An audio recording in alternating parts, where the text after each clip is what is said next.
तो उन्होंने कहा कि अब साम्राज्य मेरा हो गया, अब साधु तो बैठ करके राजगद्दी पर चलाएगा नहीं, मेरी तरफ से सेवक बनकर तुम चलाओ, लेकिन ध्यान रखना तुम्हारा नहीं है, ये गुरु का है। और ऐसा कहकर के सिर पर हाथ रखा और वो तो भिक्षा मांगने चले गए, रुके नहीं। लेकिन शिवा भी ये जानते हैं कि गुरु के साथ जो बातचीत हुई वो सिर्फ बातचीत नहीं है, गुरु को वचन दिया है तो वचन दिया है पूरा। और उसने गुरु जिन वस्त्रों को, जिन काशाय वस्त्रों को पहनते थे, वही गेरवा वस्त्र उठाकर उसी का झंडा बना दिया और उस झंडे को लहराते हुए कह दिया कि मेरा गुरु राज करता है। अपने गुरु के प्रति कितनी श्रद्धा रखी। आपकी श्रद्धा गहरी है, इससे पता लगता है कि आप मानते कितना हो। आपके घर में अगर भगवान के लिए जो आपने स्थान बना रखा है, जहां बैठकर भगवान को पुकारते हो, अगर सारे घर में सबसे सुंदर, सबसे स्वच्छ, सबसे पवित्र, सबसे महत्वपूर्ण आपने उस स्थान को बना रखा है, तो पता लगता है आपकी श्रद्धा कितनी है। और अगर आपने उसको स्टोर बना दिया, दुनिया भर का सामान वहीं रखा हुआ है और वहीं आप जा करके जैसे कैसे भी हाथ जोड़ करके चल पड़ते हैं, और कभी तो इतने बिजी होते हैं कि आपके पास दुनिया के लिए टाइम होता है, भगवान के लिए नहीं होता। और अगर हाथ जोड़ने भी पड़े दरवाजे पर खड़े खड़े, भगवान आज इतना ही वक्त है तो बस यहीं से कृपा कर देना, पता लगता है कि आपके लिए भगवान दुनिया की सारी चीजों के बाद में स्थान, सारे रिश्तों के बाद भी जो स्थान आता हो, सब रिश्तों के सबसे पीछे भगवान। सारी दुनिया भर की चीजें महत्वपूर्ण हैं, भगवान सबसे बाद में। पता लगता है कि हमारी भक्ति में कमी है। जिस आदमी के लिए दुनिया की सब चीजों से पहले भगवान हो, वो भक्त है। और जिस व्यक्ति के लिए सब रिश्तों से बढ़कर के अगर कोई रिश्ता पहला रिश्ता हो सकता है, जिसको पहले आप महत्व देंगे, तो भगवान। इसलिए वो जो पुराने लोगों को मैंने देखा है कि घर में ब्याह शादी का मौका, गृह प्रवेश का अवसर है या कोई बहुत शुभ कार्य है, अब बधाई गाते हैं, महिलाएं बधाई गाती हैं, तो उनकी बधाई देखिए, उनकी बधाई के पहला धन्यवाद तो, पहली बधाई तो मेरे भगवान को, जिनकी कृपा से मुझे ये मिला। मान लीजिए घर की बात करते हैं, मेरा घर मुझे मिला, मेरे सपनों का घर मुझे मिला, पहली बधाई मेरे भगवान को जिसकी कृपा से मुझे ये नसीब हुआ, और दूसरी बधाई मेरे सदगुरु को जिनकी कृपाएं लगातार चलती हैं। भगवान भी तो कृपा तभी करते हैं जब पहले सदगुरु कृपा करता है। अब बधाई देते देते वो पितरों पर आते हैं, अपने बड़ों पर आते हैं, सबको बधाई देते देते सबके आसपास वालों को बधाई देते हैं और उसके बाद में आपस में बधाई देते हैं। तो ये जो परंपरा है कि मेरे लिए महत्वपूर्ण पहले कौन, इसलिए ये ध्यान रखिए कि सबसे पहले महत्वपूर्ण हो गया कि गुरु को मानना, गुरु की सेवा करना। सेवा से मतलब गुरु को प्रसन्न रखना, गुरु को संतुष्ट रखना, गुरु सेवा में सेवक बनकर रहना। दूसरी चीज आती है आपकी पात्रता, आपकी श्रद्धा कितनी है। और जब आपकी श्रद्धा गहरी होती है, जब आप इतने श्रद्धा और पात्रता से युक्त हो जाएं कि गुरु सब देने को तैयार है। अर्जुन सेवा कर रहा है अपने गुरु की, द्रोणाचार्य की, उनका बेटा साथ में बैठा हुआ, बेटे को पढ़ा रहे हैं, अर्जुन साफ सफाई कर रहा है तो और भी बहुत सारे शिष्य, लेकिन सबसे ज्यादा निकट आने की कोशिश कौन कर रहा है? दुर्योधन दूर खड़ा हुआ है वहीं, लेकिन सबसे ज्यादा नजदीक जा जाकर सेवा करे, प्रसन्न करे, वो तो अर्जुन। अब द्रोणाचार्य सबको सिखा रहे हैं, सब तरह की विद्याएं दे रहे हैं। उनका विश्वविद्यालय की तरह का एक बहुत बड़ा विद्यालय था। अलग अलग तरह से चीजें सिखाई जा रही हैं। गदा युद्ध सिखाया जा रहा, धनुर्विद्या सिखाई जा रही है, मल विद्या सिखाई जा रही है, अस्त्र शस्त्र सिखाए जा रहे हैं।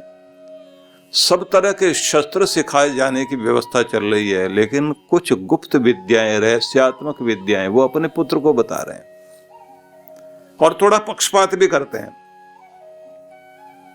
अर्जुन को कहते हैं तू जा और गंगा से जल भर करके लेकर आ। हस्तिनापुर के पास गंगा बहती है और जहां पर सिखाया जा रहा स्थान वो निकट ही है। अब जल भरने के लिए पात्र लेकर के अर्जुन जाता है और इतना तेजी के साथ जाता है कि जल भरकर आएगा, घड़ा जगह पर रख दिया और अपने हाथ धो करके सामने आके बैठ गया। लेकिन आए इस तरह से कि कान वहीं लगे हुए हैं। जाते समय भी कुछ सुन रहा है, आते भी सुन रहा है, और सुनते सुनते उसको ये समझ में आ गया जो बीच में कुछ बताया गया होगा वो अपना अंदाज लगा लिया। और फिर आकर जब बैठा तो प्रश्न कर दिया साथ में, गुरुदेव आपने जो ऐसे बताया और फिर ऐसे बताया, इसमें तो ऐसा होना चाहिए। अब उसका प्रश्न सुनने के बाद द्रोणाचार्य मुस्कुराए और कहें तेरी पात्रता तो मैं जानता ही हूं, लेकिन तेरी श्रद्धा और तेरी सेवा से ये पता लगता है अर्जुन कि तू कुछ भी मेरे पास छोड़ेगा नहीं, सब सीख के छोड़ेगा। मतलब गुरु पूरा शिष्य में उतर सके, गुरु के अंदर जो कुछ बह रहा है वो सब कुछ उसके अंदर प्रवाहित होने लग जाए। इसलिए ध्यान रखिए, व्यक्ति के जीवन की पहली भूमिका है गुरु सेवा। गुरु सेवा में गुरु दर्शन भी हैं। गुरु को प्रसन्न करने के लिए तन से, मन से, धन से, वचन से, कर्म से, जैसे भी संभव हो सके गुरु को प्रसन्न रखना, गुरु की सेवा करना, गुरु के सेवा कार्यों में संलग्न होना, ये पहली भूमिका मानी गई। दूसरी भूमिका मानी गई है कि आप गुरु के उस दया पात्र बन सकें कि गुरु आपको पात्र समझकर दे सके। अब आप सोचेंगे कि गुरु के लिए तो सब बराबर हैं, गुरु को तो दे देना चाहिए सबको। तो आप जरा ये भी सोच के देखिए कि आप भी अपने बेटे को क्या एकदम सारी दौलत और अपने तिजोरी की चाबी और अपनी दुकान की चाबी, अपना कारोबार सारा संभलवा देते हैं? आप देखते रहते हैं अभी पात्रता क्या है। छोटा है, उसने मांगे हैं 500 रुपए, तो आप समझते हैं 100 रुपए ठीक है देना, क्योंकि ये खराब कर सकता है और खुद भी खराब हो सकता है, गलत रास्ते पर चल सकता है, अभी थोड़ा ही देना है। 500 मांगा तो 100 रुपए दिए। और जिन्होंने 500 देना शुरू कर दिया उनके बच्चे बिगड़ते ही जरूर हैं, न जाने कहां कहां किस किस तरह से खर्च करेंगे। जैसे जैसे आप देखते जाते हैं बच्चा बड़ा हो रहा, समझदार हो रहा है, तो उसकी योग्यता के अनुसार देते हैं। एक समय ऐसा आता है जब वो आपके कारोबार को संभालने के लिए बैठता है तो सारी चाबी नहीं संभलवाएंगे, सारे अधिकार नहीं देंगे, थोड़ा सा उसको अधिकार देंगे, बस ये काम तुम करो। वो भी करने लग जाए और उसको दिखाई देता है कि अब ये कोई नुकसान नहीं करेगा, ठीक ठीक चलने लग गया, तो और अधिकार दे दिए जाएंगे। जैसे जैसे दिखाई देगा कि अब ये कुछ संभाल सकता है तो कुछ जिम्मेदारियां दे दी गई, अच्छा ये वाला काम तुम कर लो और जिम्मेदारी से करना। जिस दिन ये दिखाई दे जाता है कि बच्चा अब सब कुछ संभालने लायक हो गया, तब पिता अपने कारोबार की दुकान की चाबी पकड़वाता है, लेकिन उसके बाद भी ऊपर से देख रेख करता है कि हो सकता अकाउंट्स में कमजोर हो सकता व्यवहार में गड़बड़ करता हो, किसी से लड़ झगड़ पड़े, क्योंकि बिजनेस में लड़ाई नहीं चलती, गुस्से का काम यहां नहीं है। यहां तो प्रसन्नता से अगले व्यक्ति को प्रसन्न करना, ग्राहक की संतुष्टि जरूरी है। एक संतुष्ट ग्राहक 100 को लेकर आता है और असंतुष्ट ग्राहक 1000 को बिगाड़ के छोड़ता है। तो जब एक बच्चे को भी आप अपने, जिसने आगे संभालना उसी ने, सब उसी का होगा, उसे भी आप आसानी से कोई चीज नहीं देते तो गुरु कैसे दे देगा? वो देखता जाता है कि ये कितना लायक हुआ है, कहां तक ये पहुंचा है। इसलिए कहते हैं कि पात्रता चाहिए। उसके बाद लिखा है श्रद्धा अत तेषाम धर्मेषु, गुरु के जो धर्म कहे गए हैं, गुरु के ऐसे कार्य, उसके जो नियम, उसके द्वारा जो सिद्धांत दिए गए हैं, गुरु के द्वारा दिए गए जो विचार हैं, भावनाएं हैं, उनमें श्रद्धा।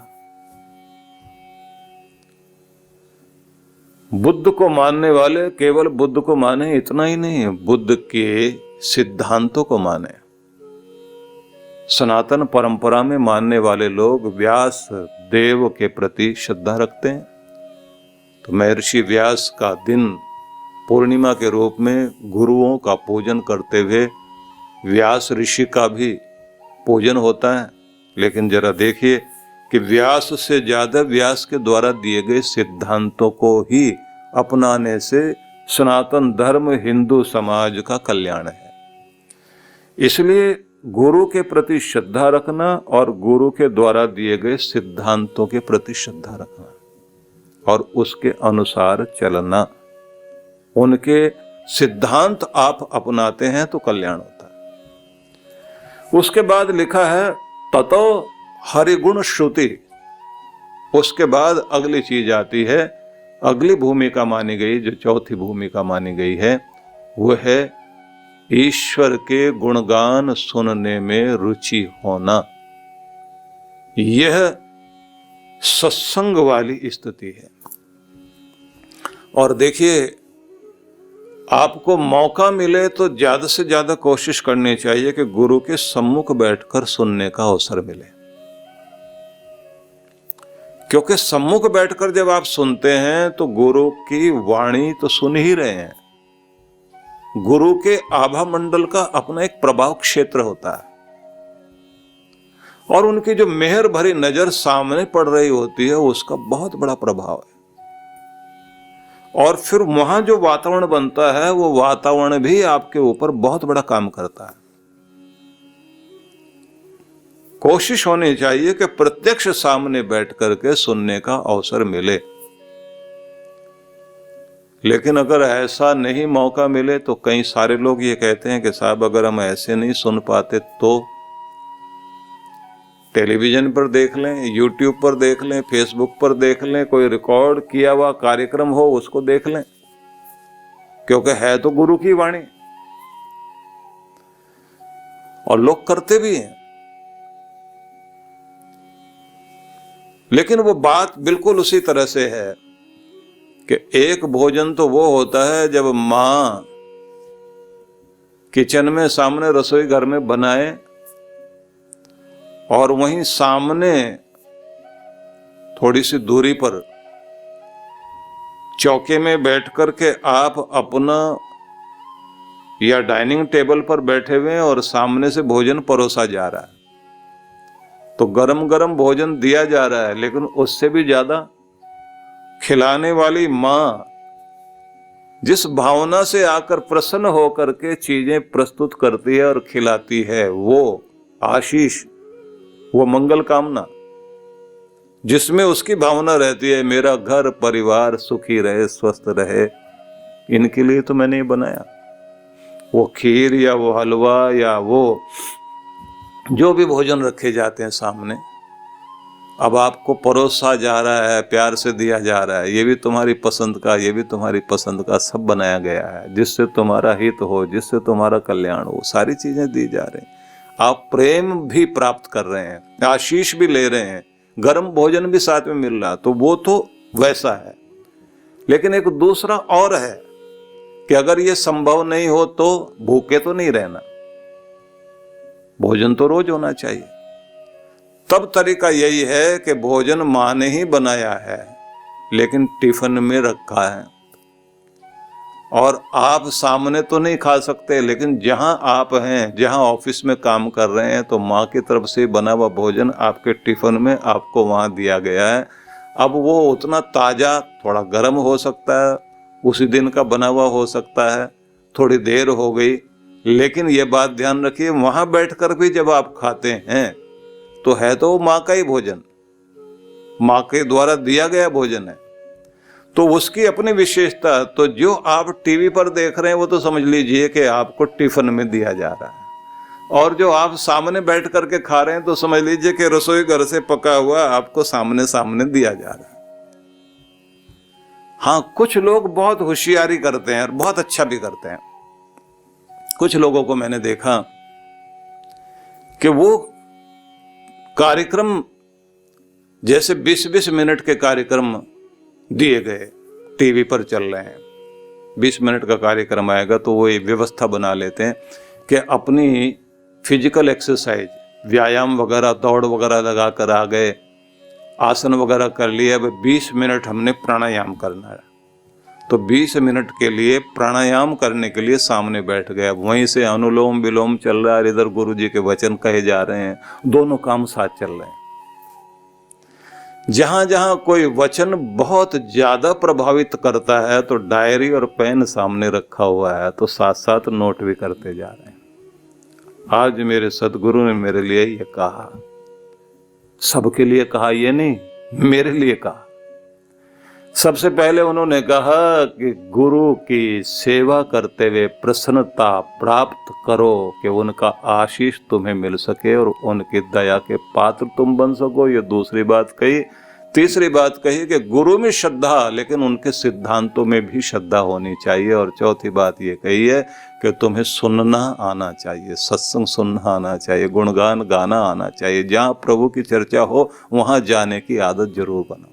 किसी और के पास बैठो न बैठो, प्रभु की चर्चा जहाँ होती है वहाँ जाकर जरूर बैठो। अब आप ये नोट करते जा रहे हैं और आपको समझ में आया कि 4 चीजें बताई गई हैं, और इन 4 का मतलब ये हुआ कि जिनकी भी श्रद्धा गुरु के प्रति रही है उनके जीवन में चमत्कार जरूर रहे हैं, चाहे देश के लोग रहे हों या विदेश के लोग रहे हों। भक्ति एक ऐसी चीज है जो व्यक्ति को मुक्ति तो दिलाती ही दिलाती है, लेकिन साथ में इस संसार में भी सफल करती है। तो हमें भक्ति को अपनाना, तो ये आपने सुना और नोट भी कर लिया, और प्राणायाम भी साथ में आप कर रहे हैं।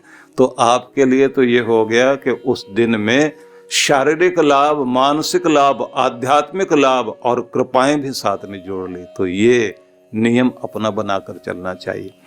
इसलिए मैं ये भूमिका बना रहा हूँ आप सबके लिए, क्योंकि मैं आगे चलकर आपको बताना चाहूँगा कि श्री कृष्ण भगवान ने हमें भक्ति के लिए कुछ सूत्र दिए हैं। उन 8 अमृत सूत्रों को हम लोग जरूर चिंतन करेंगे। भक्ति की 11 भूमिकाएं मधुसूदन सरस्वती ने, जो प्रसिद्ध टीकाकार हुए गीता के, उन्होंने 11 भूमिकाएं दी, जिसमें उन्होंने सबसे पहले ये कहा कि प्रत्येक वह व्यक्ति जो परमात्मा का प्रिय पात्र बनना चाहता है तो उसे प्रथमम महताम सेवा, महान पुरुषों की, गुरुजनों की सेवा करते हुए तद्दया पात्रता, उनकी दया के पात्र बनना चाहिए कि उनकी कृपाएं हमारी ओर लौट सकें और हम योग्यता धारण कर सकें, पात्रता विकसित कर सकें। उसके बाद उन्होंने कहा कि इसके बाद अगली चीज आती है श्रद्धात तेषाम धर्मेषु, उनके द्वारा दिए गए संदेश, उपदेश, उनके सिद्धांतों में, उनके आदेशों में हमारी अगाध श्रद्धा होनी चाहिए, जिस पर चलकर हम अपने जीवन को धन्य करें।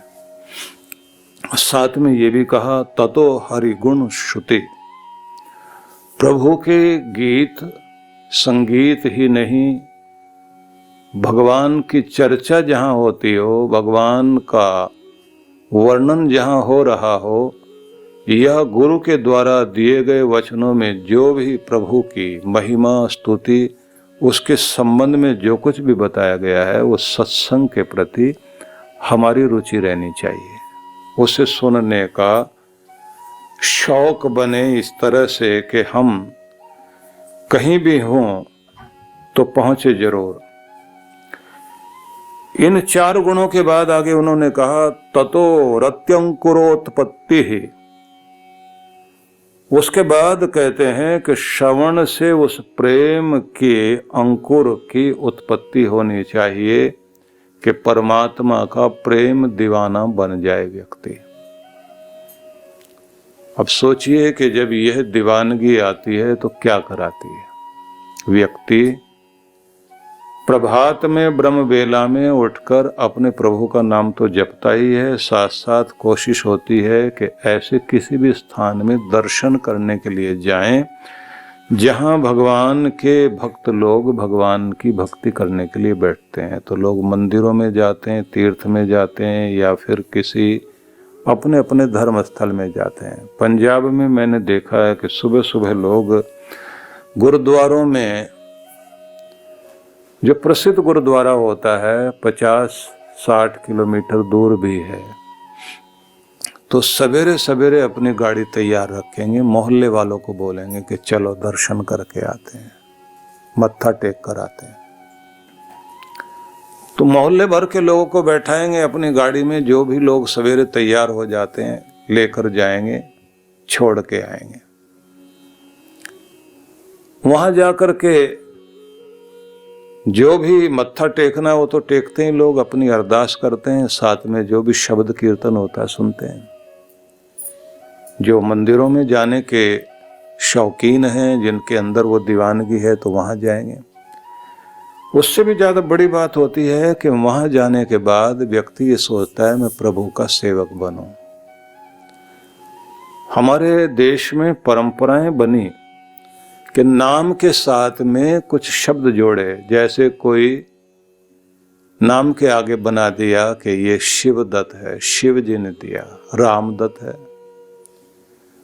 और उधर जो है पंजाब में हम देखते हैं तो वहां राम दित्ता मल, राम जी ने दिया है। इसी तरह से एक शब्द और चलता है जो उत्तर प्रदेश में चलता है, ज्यादातर उत्तर प्रदेश, मध्य प्रदेश और बिहार में, शिव चरण, राम चरण, तो चरण शब्द जोड़ देते हैं। ये कौन है? शिव जी के चरणों में विराजमान व्यक्ति रामचरण है। हम तो उनकी कृपा के पात्र ही नहीं, उनके चरणों में विराजित उनके सेवक हैं। उसी के साथ में एक और शब्द चलता है, वह है दास शब्द चलता है। रामदास, प्रभुदास, हर जगह पर दासानुदास, दास का भी दास। नाम के साथ साथ में फिर ये भी होता है कि मंदिर में गए तो वहां जाकर के व्यक्ति अपने आप को सेवक बनाने की चेष्टा करता है। नाम भी जपें, सेवा भी करें। तो जोड़ों की सेवा करेंगे। जो जूते रखे हुए ना, उन जूतों की किसी का जूता और पॉलिश कर रहे हैं बैठकर। कौन है, बड़ा है, छोटा है, अमीर है, गरीब है, जात को जात का बड़ा भेद दुनिया भर में है, लेकिन वहां नहीं। कौन सी जाति का है? एक ही जाति के हम सब परमात्मा के चरणों में बैठे हुए परमात्मा के जीव हैं। तो वहां जाकर के जूतों की सेवा करेंगे। और परिणाम क्या होता है कि व्यक्ति अपने अहंकार को गलाता है, क्योंकि ये मैं हटना बहुत मुश्किल है। नारद जी जब पृथ्वी लोक में भ्रमण कर रहे थे तो उन्होंने, एक कथा आती ना जो आप लोगों ने सबने सुनी होगी, कि एक व्यक्ति बैठा हुआ पीपल के पेड़ के नीचे, एक बैठा हुआ नीम के पेड़ के नीचे, और दोनों के दोनों भगवान की भक्ति कर रहे हैं।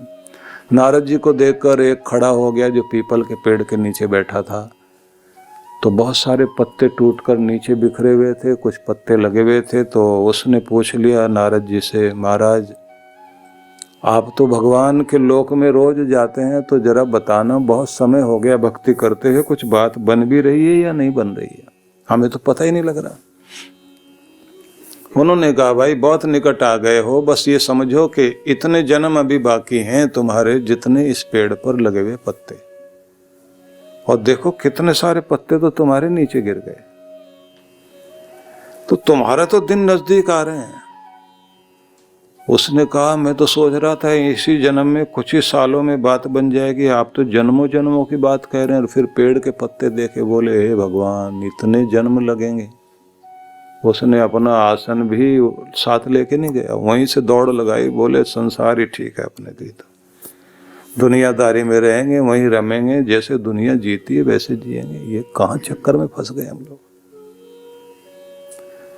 दूसरा व्यक्ति जो बैठा हुआ है वो नीम के पेड़ के नीचे बैठा हुआ भक्ति कर रहा है, वो भी उठ खड़ा हुआ, क्योंकि ऐसा शोर शराबा सुना तो उसका भी ध्यान हट गया। उसने नारद जी को प्रणाम किया और प्रणाम करने के बाद पूछा, महाराज हमारी क्या दशा है? बोले ऊपर देखो पेड़ की तरफ। अब नीम में तो पत्ते भी बहुत लगे हुए होते हैं, छोटे छोटे पत्ते और बहुत सारे, और नीचे भी कुछ नहीं गिरा हुआ। ऐसा साफ सुथरा नीचे पूरा भाग ही स्वच्छ बना हुआ, एक पत्ता भी नीचे नहीं गिरा हुआ। नारद जी ने कहा बस इतने जन्म और। वो तो नाचने लगा। बोले क्या हुआ? बोले इसका मतलब करीब हूं। बोले मैं जन्मों की बात कर रहा हूं, दिनों की पलों की बात नहीं। बोले नारद जी आप एक बात सोचिए, मेरे तो न जाने कितने जन्म बीत चुके हैं। उसकी निकटता का अब तो पता लगा है ना कि नजदीक आ गया हूं, कुछ ही तो और जन्मों की बात है। नारद जी ने देखा उसकी भक्ति को और बोले भक्त, हो सकता है इससे आधे ही जितने पत्ते लगे उससे आधे जन्मों में बात बन जाए। तो इसकी आंख से आंसू बहने लगे और गदगद हो रहे हैं। भगवान स्मरण कर रहे हैं, मुझ में मेरी भक्ति में तो कुछ भी नहीं है, उसकी कृपा में बहुत कुछ है। नारद जी ने फिर कहा हो सकता है 1/4 पत्तों वाले जन्म ही लगे तुम्हारे। वो अधीर हो गया।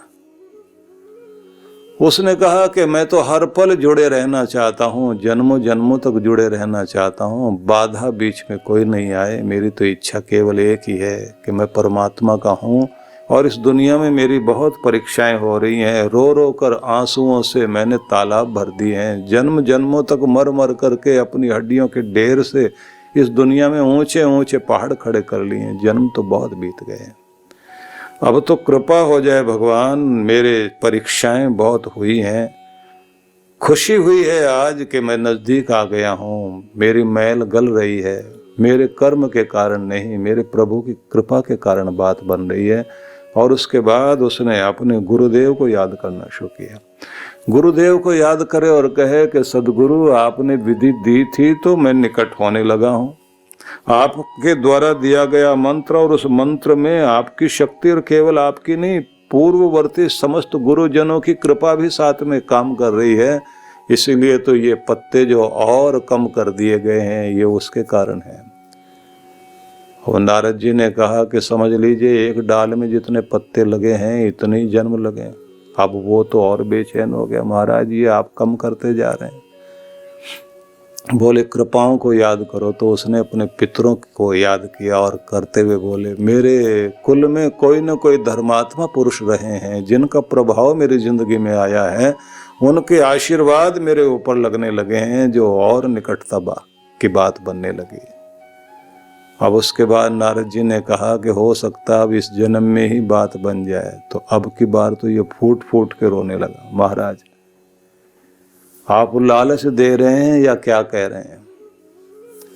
नारद जी ने कहा देखो भक्त, बात ना तो जन्मों की है और बात ना किसी वक्त की है। जितने समय में तुम्हारी मैल गल जाए और जितने समय तक तुम्हारे चित्त में पड़े हुए सारे के सारे जितने भी पिछले जन्मों के संस्कार हैं, बीज हैं, कर्मों के जो बीज पड़े हुए हैं, जब वो गल जाएंगे बस उसी समय बात बन जाएगी। हो सकता है 2 मिनट में बन जाए, हो सकता है सालों में बन जाए, और हो सकता है जन्मों तक ना बने। क्योंकि ये तो तुम्हारे ऊपर है कि तुम कृपाओं को पा करके कितने संलग्न होकर अपनी मैल को गलाते हो। नहीं तो इस दुनिया में परीक्षाएं सबकी चलती हैं, और परीक्षा लेने वाले भी, ध्यान रखना, नारद जी बोले, परीक्षा लेने वाले भी गैर नहीं होते, अपने ही होते हैं। रुलाने वाले भी अपने ही होते हैं, अपने ही कठोर बन जाते हैं। किसी का बेटा, किसी का पति, किसी का भाई, किसी का पिता, किसी का मित्र। कौन कैसी कैसी परीक्षाएं ले और कौन कैसा कैसा दुखी करे, कौन कौन कैसे कैसे आपको रुला दे, नहीं पता लगता। और कौन सा वक्त कैसा आ जाए। उन लोगों को देखा है कि जिनके पास में बहुत बड़ा ऐश्वर्य होता है, ये आप सब लोग भी जानते हैं कि एक समय ऐसा आ जाता है कि ऐसे लोग जो है बेचारे इस तरह से दुनिया से जाते हैं कि उन्हें पहचानने वाला नहीं कोई होता। पिछले दिनों मैं एक कोई पत्रिका पढ़ रहा था, तो उसमें कुछ ऐसे बहुत प्रसिद्ध अभिनेता और अभिनेत्रियों का वर्णन था जो अपने समय के बहुत प्रसिद्ध लोग रहे और उनके बहुत अच्छे अच्छे बंगलो थे वहाँ मुंबई में। समय के साथ में सब बिकता चला गया, और एक के संबंध में लिखा हुआ था कि वो उसकी लाश उठाने कोई नहीं आया, नगर पालिका वाले लेकर के गए और संस्कार किया। और एक महिला के संबंध में लिखा हुआ था कि उस महिला ने अपनी जिंदगी में जो दान पुण्य करके एक हॉस्पिटल बनाया था, आखिर में उसका इलाज उसी में हुआ, क्योंकि न तो घर का कोई और आया न कोई और आदमी। खैराती हॉस्पिटल उसने बनाया था, धर्मार्थ चिकित्सालय जैसे बना देते हैं। उसमें उस बेचारी का इलाज हुआ, वहीं मरी और वहीं से उसको लेके गए। इसलिए ये निवेदन करना चाहता हूं कि परीक्षाएं तो जिंदगी में न जाने कितनी तरह की होती हैं और कैसी कैसी होती है। पता नहीं कौन कौन सा कर्म कैसे सामने आकर के रुलाए। जब हमारे ऊपर महान पुरुषों की दया होती है, उनकी कृपा होती है, पितरों का आशीर्वाद होता है, तो ये बात ध्यान रख लीजिए, उसका परिणाम ये होता है कि आई हुई मुसीबत में कम से कम कोई कवच का काम कर गया, कोई हमें बचा गया, कोई संभाल ले गया।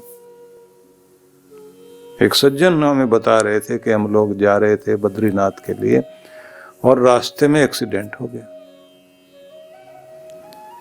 कब चोट लगी भी, अब हम सोच रहे हैं कि क्या होगा, तो अचानक एक व्यक्ति कि अभी हम कह रहे हैं हे भगवान बस तेरा आसरा तू बचा, गाड़ी से निकल के ऐसे बैठे हैं, पट्टी वट्टी बांधने के लिए भी अपने कपड़ा फाड़ के बांधने की कोशिश कर रहे हैं। इतनी देर में एक गाड़ी आई और वो गाड़ी रुकी और उन लोगों ने, उनमें से एक व्यक्ति उतरा, उसने कहा घबराइए नहीं, मैं डॉक्टर हूँ और मेरे पास में कुछ दवाइयाँ हैं। तो उसने फटाफट ट्रीटमेंट किया और कुछ दवाइयाँ दी और देने के बाद में कहा कि मेरा ड्राइवर आपकी गाड़ी को भी थोड़ा ठीक कर देगा, चलने लायक हो जाएगी। और उसने फटाफट गाड़ी को भी ठीक कराया। उसके बाद कहा आगे जाने की स्थिति नहीं है आपकी, आप लोग जाइए, वापस लौट आइए आप लोग। और ऐसा कह करके और वो फिर अपनी गाड़ी में बैठे वो निकल गए। अब वो कहते हैं कि हम लोग ये सोच रहे हैं कि वो था कौन, भगवान था क्या, वो कोई देवता था क्या, वो किस रूप में आया हम लोगों को। उस समय तो एक व्यक्ति तो हमारा अचेत पड़ा हुआ था। खुद के बारे में उसने कहा कि मेरे तो पूरे बदन में इस तरह से दर्द और टांगों में ऐसे स्थिति हो गई कि मैं खड़ा नहीं हो पा रहा था। और उन्होंने इस तरह से किया, थोड़ी देर में कहा कि कुछ नहीं हुआ, ठीक है, थोड़ा सा टाइम लगेगा, ठीक हो जाओगे, लेकिन जा सकते हो आप लोग वापस। तो किसी के अंदर परमात्मा उतरता है तो उसे मौका देता है किसी की सेवा करने का, पुण्य करने का। और किसी का पुण्य जो है वो सामने, किसी की कृपा सामने आ जाती है तो हमारा कोई कर्म हमें चोट देने के लिए आया, लेकिन बचाव करने के लिए भी कुछ न कुछ चीज आगे सामने आ जाती है। इसलिए बात ये ध्यान रखिए कि सारा दिन आप अपनी तिजोरी भरने में और अपने घर के परिवार के लोगों के लिए भला सोच रहे हो, लेकिन थोड़ा बहुत पुण्य सत्कर्म जरूर करो, थोड़ी बहुत भक्ति जरूर करो। और कोई काम आए ना आए, मुसीबत जब आपके ऊपर आती है, किसी के भी ऊपर आती है, तो आदमी को अकेला कर देती है। उसकी वाणी में ही ऐसा कुछ भगवान डाल देते हैं कि उसकी वाणी का आकर्षण जाता रहता है। व्यक्ति किसी को अपना बनाना चाहता है, झगड़ा हो जाता है। उसके दिल में सबके प्रति प्यार है। वो गया किसी के साथ में जाकर के बात की, भाई साहब मेरा आपके साथ में जो लेन देन था उसमें मेरे इतने रुपए आपकी तरफ बैठते हैं, इतने लाख रुपए का आपको मेरी देनदारी है, वो दे दीजिए। वो बोले बैठो अभी हिसाब करते हैं। हिसाब किया तो उसने आप ही के ऊपर 2, 4, 5 लाख रुपए निकाल दिए और कहा कि मैंने लेने, आपने नहीं लेने। अब आदमी जो है कितने दिनों से आस लगा रहा था कि कुछ नहीं तो इतना वो दे देगा, इतने से मेरा आगे काम चल जाएगा, और जब वहां गए तो लेने के बजाय देने पड़ रहे हैं। और वो आदमी आंखें निकाल करके उल्टा सीधा बोल रहा है, और आदमी खड़ा खड़ा ऐसे के जैसे जीते जी मर जाए। क्या करूं, कहां जाऊं, कौन देखेगा, कौन पूछेगा। बहुत तरह की परीक्षाएं जिंदगी में हैं, और जैसे वक्त निकल जाता है ना, अच्छा वक्त आ जाए तो आदमी पीछे मुड़ के देखता ही नहीं। उसको लगता है वो तो कोई बात ही नहीं थी, हमने तुम्हारे लिए ये किया, हाँ वो कोई बात ही नहीं थी, वो तो छोटी सी बात थी, छोटा सा आपने कर दिया तो क्या हो गया इसमें। दुख को व्यक्ति जिस समय दुख में होता है उसे लगता है हजारों साल लंबी यात्रा दुख की हो गई। सुख आते वो लगता है वो तो बहुत छोटी सी बात थी। इसलिए ये बात ध्यान रख लीजिए कि आपके ऊपर जब कृपा होती है बड़ों की, तो वो कृपा बहुत बड़ा काम करती है। इसलिए कहा गया है कि पहले तो महान पुरुषों की सेवा करते हुए, गुरुजनों की सेवा करते हुए आप उनके दया के पात्र बने कि उनका आशीष आपको मिल सके। उसके बाद कहा है श्रद्धात तेषाम धर्मेषु, उनके द्वारा दिए गए जो सिद्धांत है उनमें श्रद्धा रखें। हरिगुण श्रुति, उसके बाद कहा ततो हरिगुण श्रुति, उसके पश्चात व्यक्ति को सत्संगी बनना चाहिए।